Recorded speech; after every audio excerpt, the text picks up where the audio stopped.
प्रधानमंत्री जी ने कहा 1 इंच जमीन नहीं गई, मगर वो सच नहीं है। तो ये तो यहाँ आप किसी से भी पूछ लीजिए, वो आपको बता देंगे। नमस्कार, आप देख रहे हैं एनबीटी ऑनलाइन और मैं हूं आसिफ। ब्रिक्स सम्मेलन में जब पीएम मोदी और चीन के राष्ट्रपति शी जिनपिंग ने हाथ मिलाया तो लगा कि दोनों देशों के रिश्तों में जमी बर्फ पिघलेगी।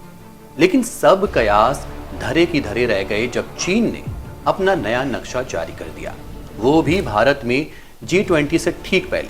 उसने अरुणाचल प्रदेश और अक्साई चिन को अपना इलाका बता दिया है। अक्साई चिन में अब चीन अंडरग्राउंड फैसिलिटीज बढ़ाने में लग गया है। चीन ने हर साल होने वाले national surveying and mapping promotion day के मौके पर नया नक्शा जारी किया। इस नक्शे में उसने अरुणाचल प्रदेश और अक्साई चीन को अपनी सीमा में दिखाया। नए नक्शे में भारतीय विदेश मंत्री एस जयशंकर का बयान भी आ गया। उन्होंने कहा कि चीन की ये पुरानी आदत है कि वो अपने नक्शे में उन क्षेत्रों को शामिल करता है जो बाकी देशों के हैं। अजीब दावे करने से दूसरे लोगों के क्षेत्र आपके नहीं हो जाते। कुल मिलाकर भारत ने चीन के दावे को खारिज कर दिया। लेकिन इसी बीच अमेरिका की एंट्री होती है। अमेरिकी कंपनी मैक्सार टेक्नोलॉजीज सैटेलाइट तस्वीरें जारी करती है कि चीन की तरफ अक्साई चिन में करीब 15 वर्ग किलोमीटर के क्षेत्र में 6 स्थानों पर नए बंकरों और भूमिगत सुविधाओं का निर्माण हुआ है। जिस जगह पर निर्माण हुआ है वो वास्तविक नियंत्रण रेखा यानी कि LAC से करीब 70 किलोमीटर दूर है। जबकि मई 2020 में चीन के साथ टकराव शुरू होने के बाद क्षेत्र में सैनिकों को तैनात किया गया था। अधिकांश भूमि बंजर थी और कुछ उपकरणों को रखने के लिए कुछ सुविधाओं के अलावा निर्माण गतिविधियां बहुत ही कम थी। कांग्रेस सांसद राहुल गांधी भी पिछले दिनों लद्दाख दौरे पे थे और वो बार बार ये मुद्दा उठाते रहे कि चीन ने भारत की जमीन हड़प रखी है। उनके बयानों को सरकार के मंत्री बेवजह का बताते रहे। हालांकि तस्वीर अभी भी साफ नहीं है कि कौन सच बोल रहा है और कौन झूठ। मैं तो सालों से कह रहा हूं कि जो प्रधानमंत्री जी ने कहा है, और मैं लद्दाख से आया हूं भी, तो जो प्रधानमंत्री ने कहा है कि लद्दाख में 1 इंच जमीन नहीं गई है, ये सरासर झूठ है। पूरा लद्दाख जानता है कि चाइना ने हमारी जमीन हड़प ली है।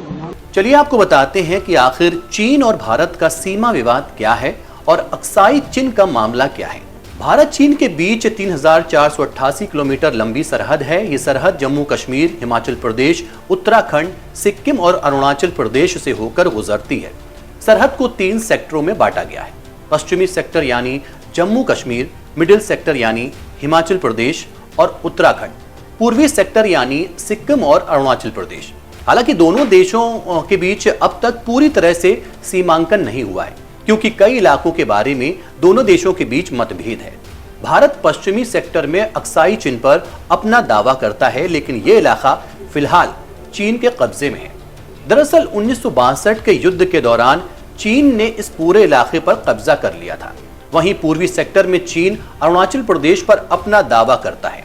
उसका मानना है कि यह दक्षिणी तिब्बत का हिस्सा है। चीन का कहना है कि 1914 में जब ब्रिटिश भारत और तिब्बत के प्रतिनिधियों ने यह समझौता किया था, तब वो वहां मौजूद नहीं था। तिब्बत चीन का अंग रहा है, इसलिए वो खुद कोई फैसला नहीं ले सकता। दरअसल 1914 में तिब्बत एक आजाद लेकिन कमजोर मुल्क था, लेकिन चीन ने तिब्बत को कभी आजाद मुल्क नहीं माना। 1950 में चीन ने तिब्बत को पूरी तरह से अपने कब्जे में ले लिया। कुल मिलाकर चीन अरुणाचल प्रदेश में मैकमोहन लाइन को नहीं मानता और अक्साई चिन पर भारत के दावे को भी खारिज करता है। इन विवादों की वजह से दोनों देशों के बीच कभी सीमा निर्धारण नहीं हो सका। यथास्थिति बनाए रखने के लिए लाइन ऑफ एक्चुअल कंट्रोल यानी कि LAC टर्म का इस्तेमाल किया जाने लगा। हालांकि अभी यह भी स्पष्ट नहीं है। दोनों देश अपनी अलग अलग लाइन ऑफ एक्चुअल कंट्रोल बताते हैं। चलिए आपको बताते हैं क्या है अक्साई चिन का विवाद। 1865 में भारत चीन सीमा का विलियम जॉनसन ने सर्वे किया और जॉनसन लाइन के हिसाब से बताया कि अक्साई चिन जम्मू कश्मीर का हिस्सा है। 1899 में एक ब्रिटिश सर्वेयर ने अक्साई चिन को मैकार्ने मैकडॉनल्ड लाइन के हिसाब से अक्साई चिन को चीन का हिस्सा बताया। इसके 50 साल बाद चीन ने अक्साई चिन पर कब्जे का पहला कदम रखा और यहां 1951 में सड़क बनानी शुरू कर दी। इस सड़क के जरिए चीन का शिनजियांग प्रांत तिब्बत से जुड़ गया। चीन की इस कार्रवाई पर भारत ने ज्यादा ध्यान नहीं दिया और इस तरह 1957 में चीन ने 179 किलोमीटर लंबी सड़क बनाकर अपने इरादे जाहिर कर दिए। इसके बाद 1962 की जंग हुई और भारत का अक्साई चिन्ह चीन के पास चला गया और आज तक ये दोनों देशों के बीच विवाद की जड़ बना हुआ है। फिलहाल चीन के नए नक्शे ने एक नए विवाद को जन्म दे दिया है। अब देखना यह होगा कि इस पर सरकार का क्या रुख रहता है। देखते रहिए NBT ऑनलाइन।